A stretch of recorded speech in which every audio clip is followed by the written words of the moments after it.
Hi guys, this is Kristen Martinez from www.paxtherapy.com. I'm the president of Pax Therapy and Family Services in Whittier, California, and today I want to talk to you guys about trauma, and more than just trauma, but post-traumatic stress disorder.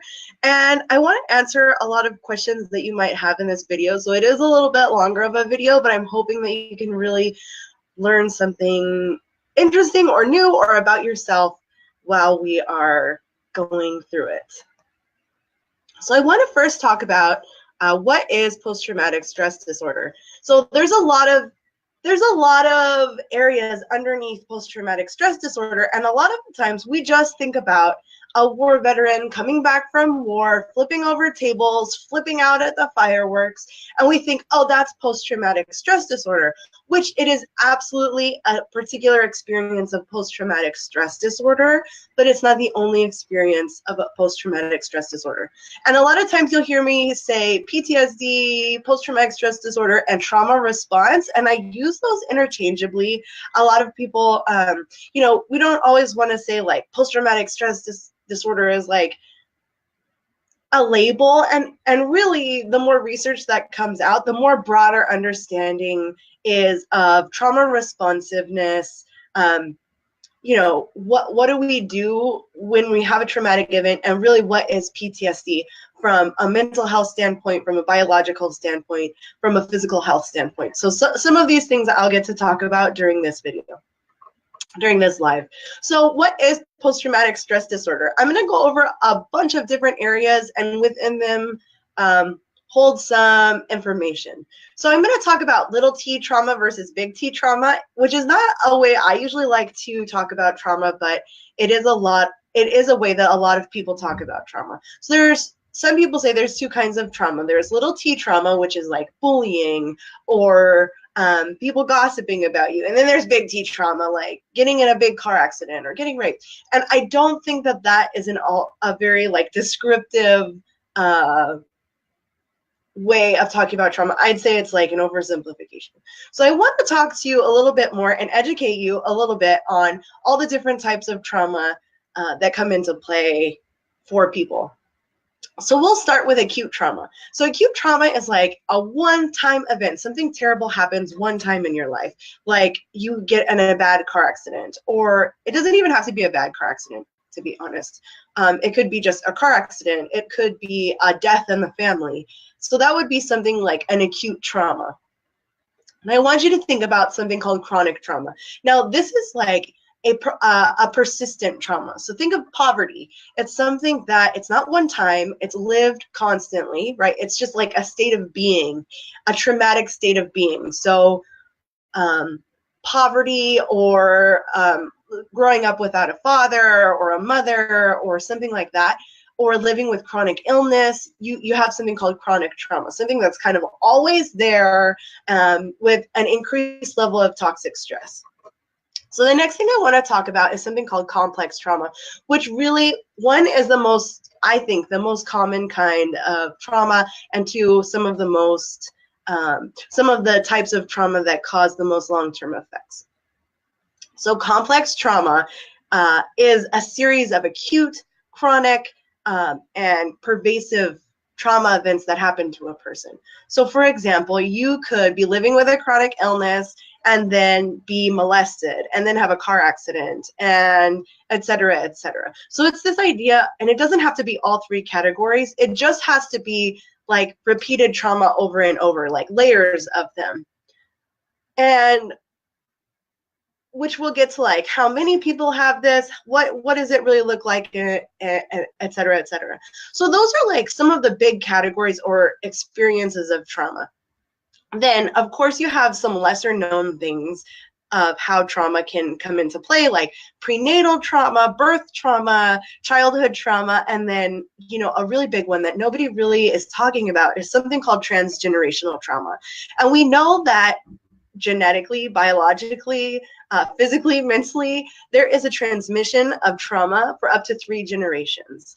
And maybe one day I will do a live video on the effects of transgenerational trauma, and I think you guys will really enjoy it, but this is already going to be a long video. So The next thing I want to talk to you guys about is what causes post-traumatic stress disorder. So a lot of things can cause post-traumatic stress disorder. I mentioned some of them in the previous blurb, like bullying, poverty, big one-time accidents, less common things like being birthed prematurely, being exposed to an accident or toxic stress in utero. And yes, you can really actually develop post-traumatic stress disorder from conception onwards.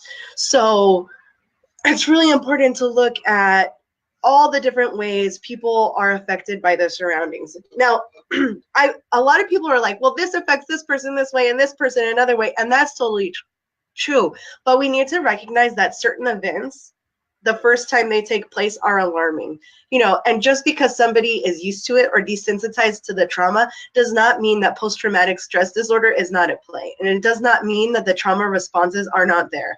All it means is that your brain knows how to get you through life having experienced significant amounts of trauma. You know, a lot of times in refugee populations, you'll see this tendency to saying like, oh no, I don't have any trauma to worry about. I don't have any trauma. But in reality, they're saying that it's because there's a desensitization to the amount of trauma that they've experienced. And as trauma survivors, we also tend to say, somebody else has it worse. Well, I don't have trauma because I didn't go through that exact experience. And again, that's just another way that the brain is trying to cope with having dealt with a significant traumatic experience. So, as I said, pretty much anything can cause trauma, okay? All that's required is something that could be perceived as life-threatening to yourself, to a close family member, to a caregiver, or having witnessed something traumatic. Or you can even get trauma from hearing somebody talk about something traumatic. So let's go forward.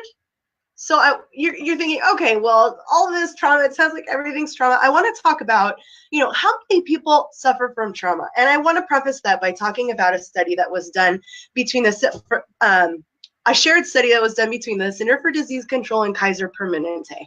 And it was done on a largely, well, per their study, 70% of them were college-educated Caucasian people in the study. So that's the population that this is looking at.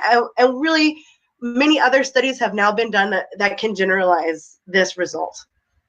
So we're looking among those people, among the people who completed their study, they're looking at a 70% rate of having had at least one significant trauma. And by significant, I'll read out the 10 traumas that they ask about. It doesn't even include like the littler traumas. These are like one-time big trauma things. So the 10 traumas that they looked at were: if your parent hit, slapped, or used something to hit you for punishment or for not punishment. So just being hit by your parent. Being touched, fondled, etc., or made you touch, fondle another person. Okay? You felt unloved growing up, right? Emotional neglect. You had dirty clothes. You didn't have enough to eat. Your parent had a drinking or drug problem. Your parents are divorced or separated. Or you don't have one of your parents in your life. Your parent was hit, threatened, grabbed, etc. by another adult in hearing or visual distance from each other. So this is really getting at domestic violence, but it's a much broader definition of domestic violence than a lot of people would think. So even if a child can hear the arguing or the fighting going on, it's considered as a trauma, at least in this study. So then we have someone in your home struggled with mental health difficulties, right? Depression, anxiety, PTSD, etc., etc., etc. Then we've got a household member was incarcerated and or sent to prison and or detained. So you can also start to think like deportation is involved in this. So it's any kind of like legal incarceration, separation from a family member.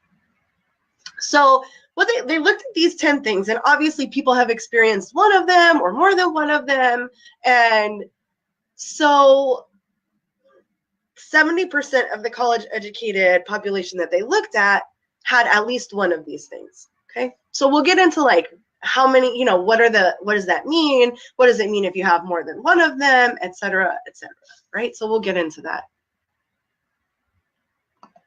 So next we're going to talk about why is it important to get help for big or small trauma.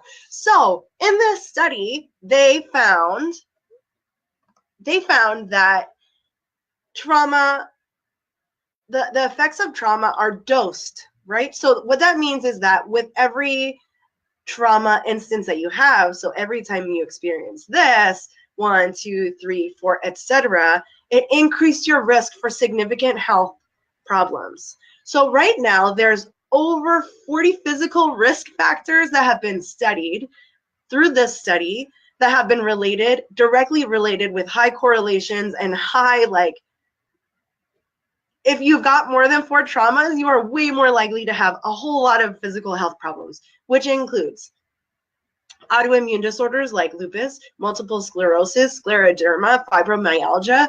Let's also include cancer like lung cancer, prostate cancer, breast cancer. You're all at increased risk, like at least 2 times increased risk from the normal population or from the average population. Let's talk about increased risk for lung disease, heart attack, stroke, asthma, bone fractures, and broken bones. And this is all as adults. So if you've had adverse childhood experiences, traumas, and now the effects of adults, this is what we're looking at. That doesn't even include, increased risk for diabetes. That's huge, right? So that doesn't even start to touch on the mental health risk factors, which you're a 12 times more likely to commit and complete suicide. So that's huge, right? So if your child has experienced one of things, you need to know that they are 12 times more likely to complete suicide. In addition, you're at increased risk for depression, anxiety, being on medications, using drugs, intravenous drugs like shooting up with whatever. You're way high risk, like 14 times the non-traumatized population. Right? So we're looking at huge major risk factors involved and associated with the 10 things that I just named off. So it is really, really important to start looking at your own trauma and how it may be affecting your life, even on a level that you're not aware of, right? Because a lot of new research right now is talking about the physical effects of a traumatic event, and because we're unable to resolve that traumatic process, it gets stored up in our body, which eventually causes a lot of physical health problems, and it actually results in decreased years lived. So a good example of the effects of trauma on our body, think of a cat holding a rat and playing mouse, whatever. The cat bats the rat, or the mouse bats it, and in an attempt to save himself, the rat plays dead. And rats are really good at shutting their bodies down, right? So the cat thinks it's dead. It's not fun anymore if the cat thinks it's dead, so it stops. It takes some time, and the rat kind of like regains his ability to engage, feels around. The cat's on it again, bats the cat, right? Bats the rat, starts batting the rat. The rat plays dead again. Boom. Okay, and this time it takes it a little bit longer to recoup itself. Comes back to life. The cat's at it again. Bam, bam, bam. The rat goes down. This process actually repeats itself with cat and mice until the mouse dies. And interestingly enough, we have very similar DNA to rats and mice. And so what they're actually finding is that the more trauma we have over and over and over again, eventually our bodies also shut down like mice, and we eventually die because of the amount of toxic stress that we are experiencing throughout life. So it is of utmost importance for your physical health and your mental health to get your trauma treated, whether you see its effects or not. So now that I've talked a little bit about what is PTSD, like what are its blah, blah, blah, I've talked about all that. I want to talk about you. Like, do you have post-traumatic stress disorder? And how do you know if you have post-traumatic stress disorder? A lot of people come in to my office initially not even being aware that what's going on for them is a trauma response. So I want to talk about a couple of things that for me are like my big red flags and like, woo, trauma's at play. Difficulty falling asleep. Difficulty waking up out of bed. Difficulty staying asleep. That's right. Getting up to go to the bathroom is included in that. Getting up for a drink of water is included in that. So if you have a hard time going to bed, staying in bed, or getting out of bed, this is a trauma response. Any kind of bad dreams are a trauma response, whether they're trauma related or not trauma related. And a lot of times you'll even find just increased levels of dreaming. Like people who dream a ton, it's important to look at, is trauma at play? Is this a trauma response? Because what it means is that we're in non-reparative sleep for more time. So our body's not allowing us to enter deep sleep states, which is related to something called hypervigilance. And hypervigilance is that idea, like if somebody comes up behind you and taps you on the shoulder and you flinch, right? Like really big. That's a sign of hypervigilance. So another interesting thing about trauma is something called re-experiencing. And this is something that we can see now on brain scans, and we can see in how people react to each other. So when we're talking about re-experiencing, it's like when everybody's saying I'm triggered, that's what we're referring to is that idea of being triggered. So let's say, for example, if you were sexually abused and your abuser had a beard and they kissed you, and you remember as a child feeling this feeling of their beard scratching your face. And let's say your husband now, when he has this scratchy beard, kisses you and you tense, right? So what's happening in this exact moment is that your brain is processing the information literally. The brain is lighting up just how your brain lit up the first time that this happened.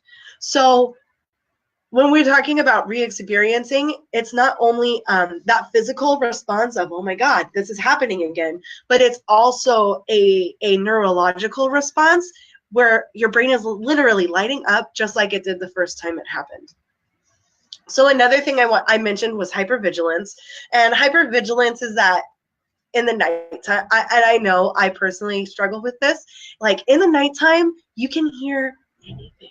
Right? So just like somebody turning a doorknob, way at the other side of the house, you hear it. You're up. You're like, what is that sound? Where is that coming from? Are we safe? Am I safe? Do I need to do something? So that is kind of like what hypervigilance looks like. It can also look like, I know I also do this and I can do this pretty easily. Let's say somebody's coming up to the door and you can hear the keys, right? And you know exactly who's coming in the door because of the way that particular person has their keys and handles their keys, right? Which is a traumatic. This is like our body and our mind's best way of coping and trying to sense, am I in danger? And when we've had complex trauma, our bodies and our minds are constantly in this state of hypervigilance. We are constantly listening and filtering everything that's happening around us for danger. Another thing that happens is a lot of isolation, like not wanting to go to the party, being irritable around people. A lot of people don't realize that being grumpy at your kids can be a trauma response. If you're like grumpy at them for no reason, and I am definitely one of these people, if they're like being nice and they're like just trying to chat with you and you're like, just get away from me. Like, I just need you to go away. You need to start thinking about, is this a trauma response? Because children and that parent-child relationship is one of the biggest triggers for traumatic responses. And you could actually be re-experiencing trauma without being consciously aware of it. So your brain is lighting up, but there's no conscious awareness that your brain is on, it is responding like there's trauma. And so how that comes out is being angry, being irritable, being grumpy, blaming people, shaming people, etc., etc. Like, it plays out in so many different ways. It's so important to realize how trauma can be affecting our lives. So some more things that I want to talk about that's really common for people who have PTSD or experiencing a trauma response are feeling strange around new people. So like feeling like you're being judged by people, feeling like people aren't going to want to be friends with you because you talk weird, or you look weird, or nobody's ever liked you, or being really wary of people, like, oh, she's a this, and therefore I need to watch out because last time I met this person, this kind of person, this happened to me, right? So we start to become really worried about new people, and it takes a long time for us to warm up. So if you find yourself describing yourself in a way like, oh, it takes me a long time to warm up to people, my red flag goes off, right? That's a trauma response. So another one that a lot of childhood trauma is around is difficulty playing with your kids. And this is really, really hard for people who were parentified growing up, which means like you got a lot of adult responsibility at an age that it wasn't appropriate for. Or like your parent like emotionally gushed on you at a very young age, like telling them about their relationships doesn't matter. Or a lot of childhood trauma. So big time trauma, little time trauma, doesn't matter. Bullying as a child results in this difficulty in engaging in play with your own children or any children really. And it's another thing, it causes a lot of distress for parents, for moms who already have significant amount of mom guilt, like just because society doesn't value moms. But it also is a trauma response, right? So you've got, for women, you've got layers of mom guilt, woman guilt, and then you've got this added layer of trauma on top of it. If not being able to play with your kids, now you're like an extra bad mom, right? So it really comes into play for people, parents especially, and it also comes into play in business and career. And a lot of you know that I do that on the side, like I consult and talk to people about how trauma is affecting their career and also affecting their businesses.